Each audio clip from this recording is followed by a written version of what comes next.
Good morning students. आज हम लोग शुरू करने जा रहे हैं हमारा विषय भूगोल कक्षा 8वीं। जैसे कि आप देख पा रहे हैं जो विषय हमने शुरू किया हुआ है भूगोल, उसमें आज हम लोग जो पाठ देखेंगे वो है बेटा पाठ नंबर 7 यानी कि जनसंख्या, जिसे हम लोग लोक संख्या भी कहते हैं। अब जनसंख्या या लोक संख्या एक ही बात होने की वजह से आपको थोड़ी सी जानकारी तो होगी ही कि ये लोक संख्या होती क्या है ना। जैसे कि आपको पता होगा बेटा, हमारे भारत देश की कुल जनसंख्या 135 करोड़ के आसपास है ना, जो पूरे विश्व में हमारे भारत देश का जनसंख्या में दूसरा क्रमांक आता है। पहला क्रमांक आता है बेटा चीन का। अब भारत की जो जनसंख्या है, वैसे देखा जाए तो वो इस साल यानी 2011 के बाद 2021 में 10 साल के बाद पता चल गया होता हमें कि हमारे भारत देश की कुल जनसंख्या कितनी है। परंतु कोरोना स्थिति के आपातकालीन स्थिति में भारत सरकार ने ये डिसाइड किया कि जैसे ही कोरोना समाप्त होता है और कंडीशन थोड़ी ठीक हो जाती है, तो जनसंख्या जो जनगणना का जो कार्यक्रम होता है बेटा हर 10 साल बाद का, जैसे 2011 के बाद 2021 का जनसंख्या का कार्यक्रम जो है वो 2022 में लिया जा सकता है, या कोरोना की स्थिति जैसे ही समाप्त होती है वैसे ही जनसंख्या का कार्यक्रम पूर्ववत शुरू कर दिया रहेगा। उसमें हमें भारत की जनसंख्या कितनी है ये हमें अच्छे से पता चल जाएगा। ठीक है। अब जनसंख्या यानी लोक संख्या, ये दर कौन से आधार पर बनाया गया होता है, या जनसंख्या क्यों नापी जाती है, इसका फ़ायदा क्या है, नुकसान क्या है, या फिर जनसंख्या या लोक संख्या हमने नहीं नापी या नहीं गिनी तो क्या होगा। ये सब जो सवाल आपके मन में आ रहे हैं उन सभी के उत्तर हम लोग इस पाठ में देखने वाले हैं।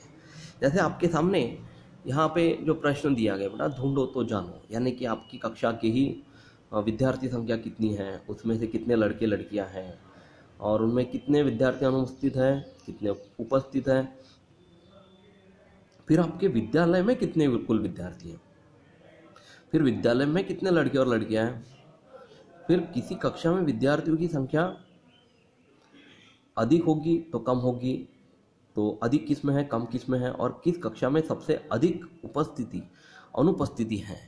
ये सब चीज़ें आपको प्राप्त करने के लिए बोला गया है। तो अभी फ़िलहाल तो स्कूलें बंद हैं, तो हम लोग ये स्कूल शुरू होने के बाद भी ये जानकारी प्राप्त कर सकते हैं। जैसे कि ये सब जानकारी इसलिए पूछी गई है बेटा कि हमारे पूरे विश्व में भारत एक देश है, और भारत देश में अनेक अलग अलग राज्य हैं, और उन सभी राज्यों में लड़कों की और लड़कियों की उपस्थिति कितनी है, कितने मेल और फीमेल यानी कि कितने नर पुरुष और कितनी स्त्रियां हैं, ये सब जानकारी जनगणना के आधार पर हमें आसानी से प्राप्त हो जाती है। उसमें जो सीनियर सिटीजन है, प्रौढ़ व्यक्ति जिसे हम लोग कहते हैं, वो कितने हैं उसकी भी जानकारी हमें पता चल जाती है। फिर युवक कितने हैं, और फिर कामगार वर्ग कौन सा है, कितना प्रतिशत फैला हुआ है, वन कितने प्रतिशत फैले हुए हैं, वनों में कितना क्षेत्र कृषि प्रधान है और कितना औद्योगिक क्षेत्र के लिए यूज़ किया जा रहा है, और उसके साथ साथ कितने बच्चे, छोटे बच्चे शिक्षा ले रहे हैं, कितने नहीं ले रहे हैं, और शिक्षा का अधिकार सबको होने की वजह से जो नहीं ले रहे हैं उनकी संख्या भी इस जनगणना के आधार पर ज्ञात की जाती है ना। और ये जैसे भारत देश के बारे में मैंने पूरा बताया, वैसे ही आपको एक छोटा सा इसमें एक ये कृति द्वारा कार्य बताया गया है कि ये कृति से आप अपने ही स्कूल के, अपने क्लास से शुरू करके अपने स्कूल के बारे में यदि जानकारी इकट्ठा करते हैं, तो इस बड़े लोक संख्या जनगणना के कार्यक्रम में आपका भी बहुत अच्छा प्रतिसाद आपका होगा। आपके स्कूल में अच्छा प्रतिसाद आपको मिलेगा। आपको इस जनगणना के कार्यक्रम में किस तरह से कौन कौन से भाग सम्मिलित होते होंगे, इसके बारे में भी जानकारी मिलेगी, है ना। तो इसमें आपको बेटा जो भाग हम लोग देखने वाले हैं पूरे लोक संख्या पाठ में, उसका एक छोटा सा विवरण मैं आपको दे देता हूँ कि इसमें जैसे यहाँ पे बताया गया है कि भौगोलिक स्पष्टीकरण में हम लोग जानकारी प्राप्त करेंगे कि कौन सी आयु के लिंग संरचना वाले, साक्षरता वाले कौन से स्थिति हमारे भारत देश की कैसी है, इसके बारे में आपको यहाँ पे जानकारी पूछी गई होंगी, लिखनी पड़ेगी। उसके बाद हम लोग जनसंख्या वृद्धि के बारे में देखेंगे, है ना। जन्म दर और मृत्यु दर, इनमें बहुत ज़्यादा अंतर होता है बेटा। जन्म दर अगर बढ़ता गया और मृत्यु दर घटता गया तो हमारी जनसंख्या वृद्धि होती ही रहेंगी। मतलब जन्म दर जितना है उतना ही मृत्यु दर यदि होता है तो हमारी जनसंख्या वृद्धि का एक समान रहेगी, कम ज़्यादा नहीं होगी। फिर जीवन प्रत्याशा और प्रवासन क्या है, ये इसके बारे में हम लोग चर्चा करने वाले हैं इस पाठ में। उसके बाद बेटा जैसे कि बीजों के बारे में यहाँ पे आकृति बताई गई है कि एक छोटा सा यहाँ पे एरिया दिया गया है ना, और यहाँ पे बड़ा एरिया है। बीजें दोनों जगह पे सेम रखी गई है। जैसे मान लो कि 100 दाने यहाँ पे डाले, 100 दाने यहाँ पे डाले हुए, तो ये बहुत ज़्यादा कंजस्टेड पास नज़र आ रहे हैं, और यहाँ पे 100 दाने ही डाले हैं लेकिन ये दूर दूर अच्छे नज़र आ रहे हैं।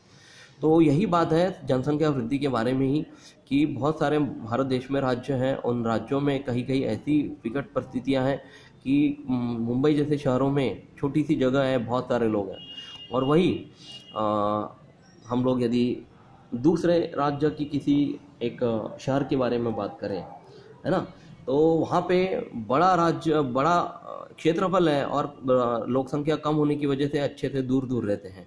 तो मुंबई और उस शहर के बारे में आपको यहाँ पे अच्छे से चित्र द्वारा जानकारी प्राप्त हो गई होंगी कि क्यों हम लोग को जनसंख्या वृद्धि के बारे में जानकारी प्राप्त करना ज़रूरी है। इसके बाद जनसंख्या वितरण आपको बताया गया है कि क्षेत्र बड़ा है तो जनसंख्या भी सीमित ही होनी चाहिए, अगर क्षेत्र कम होता है तो जनसंख्या उससे भी कम होनी चाहिए, सीमित संख्या से भी कम होनी चाहिए। ये इस आकृति से आपको समझ में आ रहा है। अब इसके बाद हम लोग जो भाग देखेंगे वो बेटा जनसंख्या का घनत्व। अब जनसंख्या का घनत्व कैसे प्राप्त करेंगे, तो जितनी भी उस प्रदेश की जनसंख्या है, जैसे महाराष्ट्र की जनसंख्या के बारे में यदि पूछा गया आपका, महाराष्ट्र एक प्रदेश है, उसकी जनसंख्या बटे क्षेत्रफल से हम लोग उसका घनत्व ज्ञात कर सकते हैं। यदि जनसंख्या कम है और क्षेत्रफल ज़्यादा है तो घनत्व भी उचित आपको वहाँ पे कम ही मिलेगा। परंतु अगर जनसंख्या ज़्यादा है और क्षेत्रफल कम है ना, मुंबई के बारे में यदि हम लोग बात करते हैं, महाराष्ट्र में ही एक प्रदेश है मुंबई, उसके बारे में अगर बात करते हो, जनसंख्या का घनत्व यहाँ पे ज़्यादा आपको मिलेगा। अब इसके बाद आता है बेटा जनसंख्या संरचना। संरचना में आपको कुछ चीज़ें बताई गई है, जैसे कि संज्ञा, फिर लिंग अनुपात। ये लिंग अनुपात की बात इसमें इसलिए हो रही है बेटा कि स्त्रियों की कुल संख्या और पुरुषों की कुल संख्या हर एक राज्य की अलग अलग है, और हर एक राज्य की अलग अलग स्त्रियों की और पुरुषों की संख्या होने की वजह से ऐसा देखा गया है कि पुरुषों की संख्या कम है, पुरुषों की संख्या ज़्यादा है और स्त्रियों की संख्या कम है।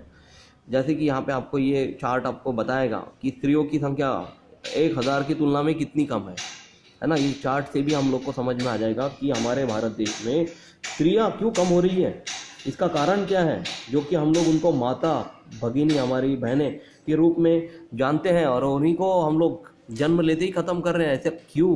संज्ञा यहाँ पे आपको बताया गया बेटा, पुरुष, कुमार, निरक्षर, बालक, प्रौढ़, स्त्री, वृद्ध, इन सभी की संज्ञाओं का एक चार्ट जनगणना के एक लेटर में बनाया गया होता है, और उसके आधार पर हमें उसे टिक करना पड़ता है कि जनसंख्या संरचना में कौन सी आयु के कितने ग्रामीण और नगरीय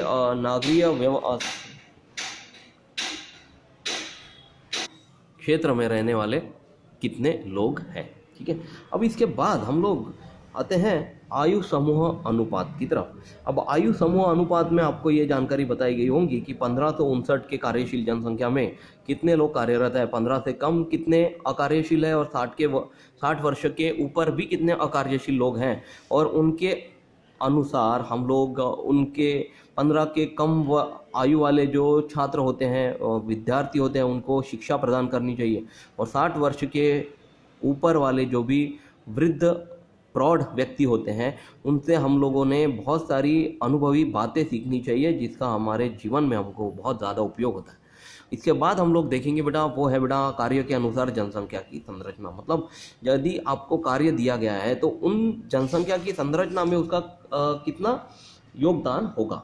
जैसे कि आपको पता है कि ये जो 15 से 59 वर्ष के आयु वाले जो लोग हैं वो कार्यशील होते हैं, यानी कि नौकरी या व्यवसाय करने के लिए वो कार्यशील होते हैं, परंतु 15 से कम और 60 के ऊपर वाले लोग जो है वो कार्यशील नहीं होते। इसलिए उनका इसमें क्या योगदान होता है। अब देखिए बेटा, यहाँ पे और एक बात बताई गई है, निवास स्थान। अगर यदि आपका निवास स्थान ग्रामीण क्षेत्र में है तो कार्यशील व्यक्ति जो है वो कम होंगे। ग्रामीण जनसंख्या जो है वो आधारित होती है खेती के ऊपर। किसान भाई जैसे वहाँ पे रहते हैं बहुत सारे ग्रामीण क्षेत्र में, वैसे ही अगर नगरीय यानी कि शहर की अगर बात करें तो वहाँ पे निवास स्थान ज़्यादा होते हैं, वो ज़्यादा कार्यशील होते हैं उद्योग धंधे के लिए। मतलब ग्रामीण भाग में लोग कम और फसल ज़्यादा, वैसे ही शहरी भाग में लोग ज़्यादा, फसल कम और औद्योगिक क्षेत्र भी ज़्यादा। अब यहाँ पे एक चार्ट बताया गया है जिसमें साक्षरता भी इसमें बहुत बड़ा महत्वपूर्ण योगदान दे रही है। अर्जेंटीना में साक्षरता कितनी है, ब्राज़ील में कितनी है, भारत में देखिए बहुत कम है, 72.1 ही है। चीन में तो उससे भी ज़्यादा है, 96% साक्षरता वहाँ पे देखी गई है। पाकिस्तान में सबसे कम है और अफगानिस्तान में उससे भी कम है। तो साक्षरता के आधार पर हमारी जनसंख्या, जनगणना में साक्षर कितने हैं और असाक्षर कितने हैं इसकी भी जानकारी इसमें हमको प्राप्त होती है। हमें साक्षर बनना है, हमारा राष्ट्र हमें साक्षर बनाना है। अगर हमारे राष्ट्र के पढ़े लिखे लोग भारत देश में कार्यशील रहेंगे तो हमारा भारत देश कैसे साक्षर होगा बेटा, है ना। ये हमें हमारे स्तर से ही शुरू करना पड़ेगा। फिर है बेटा प्रवासन यानी कि एक जगह से दूसरी जगह जिसका तबादला हो जाता है, पर्यटन के लिए, युद्ध के लिए कोई जाता है, तो इससे भी हमारे जनसंख्या के ऊपर इसका असर पड़ता है। तो प्रवासन के बारे में भी हमें जानकारी प्राप्त करनी है। उसके बाद जो भाग आ रहा है बेटा वो है जनसंख्या एक संसाधन। मतलब जनसंख्या जितनी कम उतना ही हमारा राष्ट्र प्रगतिशील होगा, ज़्यादा उच्चांक प्राप्त करेगा, बहुत ज़्यादा डेवलप होगी हमारी कंट्री। ये सब चीज़ें जनसंख्या एक संसाधन में आपको बताई गई होंगी। फिर आते हैं हम लोग मानव विकास सूचकांक की तरफ। तो जैसे शिक्षा, स्वास्थ्य और आर्थिक संकेत, ये तीनों के कारण हमें बहुत ज़्यादा आर्थिक विकास हम लोग प्राप्त कर सकते हैं। तो मानव का विकास इन तीन चीज़ों पर किस तरह से निर्भर होता है, ये सब हम लोग आने वाले भाग में देखेंगे। फिर हमारा जो राज्य है महाराष्ट्र, उसकी जनसंख्या का घनत्व कितना है इसके बारे में आपको यहाँ पे जानकारी बताई गई है। और फिर आखिरी में यहाँ पे कुछ चित्र बताए गए हैं। इस चित्रों द्वारा आपको बहुत अच्छी सी जानकारी प्राप्त होगी। जैसे जनसंख्या सन 1810 में कितनी थी, ये दो पति पत्नी आपको नज़र आ रहे हैं और इनके 6 बेटे आपको नजर आ रहे हैं, है ना।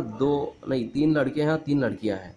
ऐसे सन 1810 में थी ये कंडीशन हमारी। 1910 में 2 पति पत्नी हैं, परंतु इनके बच्चे कम हुए, 2 लड़कियां 2 लड़कों पर ये बात सीमित हो गई। परंतु सन 2010 में क्या हुआ कि पति पत्नी एक ही 2 ही है, लेकिन एक अकेली लड़की पर हमारा जो परिवार है वो समाप्त हो गया है। तो ऐसी स्थिति हमें हमारे भारत देश में लानी होगी, तब जाके हम हमारा विकास अच्छे से कर सकेंगे और हमारे भारत देश को सामने ले जा सकते हैं, है ना।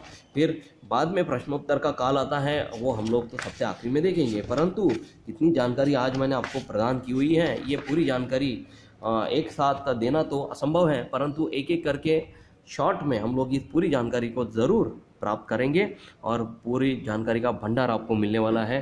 अगले वीडियो में भूगोल के आधारित लोक संख्या के अन्य शुरुआत से भाग बहुत अच्छे से हम लोग देखने वाले हैं। तब तक अपना ख्याल रखिए और जो पोर्शन मैंने आज आपको बताया उसको पढ़िए, क्योंकि मैंने देखा है कि आपकी रीडिंग बहुत वीक है बेटा। आपकी रीडिंग अच्छी होनी चाहिए, है ना।